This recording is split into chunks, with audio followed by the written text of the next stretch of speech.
Friends, Kanyakumari மாவட்டத்தை சார்ந்த இந்த காவல்துறை அதிகாரி எதற்காக வேண்டி ஓடிட்டே இருக்கிறாரு? உடற்பயிற்சி செய்யறதுக்கு வேண்டி ஓடுறாரா? இல்லை. ஏதாவது காவலர்களுக்கான ஓட்டப்பந்தயம்? நோ. ஏதாவது சாதனைகள் புரிவதற்காக வேண்டி ஓடுறாரா? அதுவும் இல்லை. அப்போ எதற்காக வேண்டி ஓடுறாருன்னா இந்த வீடியோவில் நம்ம பார்க்க போகிறோம். பாலகிருஷ்ணன் இவர் கன்னியாகுமரி மாவட்டத்தில் பூவியூர் கிராமத்தை சார்ந்தவர்.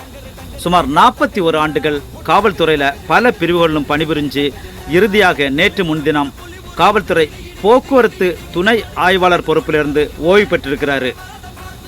அந்த ஓய்வு பெறுற அண்ணு இவர் அரசு மரியாதையுடைய அரசு வாகனத்தில் வீட்டுக்கு போகாமல் அலுவலகத்திலிருந்து பூவியூர் கிராமம் வர 17 கிலோமீட்டர் அவர் ஓடியே போயிருக்காரு. எதுக்காக வேண்டி இந்த தீரச் செயலை செய்திருக்காருனாக்கா, போதைப் பொருள் விழிப்புணர்வுக்காக வேண்டி தான் இந்த செயலை செய்திருக்கிறாரு.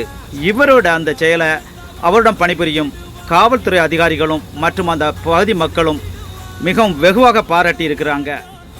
இந்த நேர்மையான சமூக அக்கறையுள்ள இந்த காவல்துறை அதிகாரி பாலகிருஷ்ணன் அவர்களுக்கு ஒரு பிக் சல்யூட். தேங்க்யூ.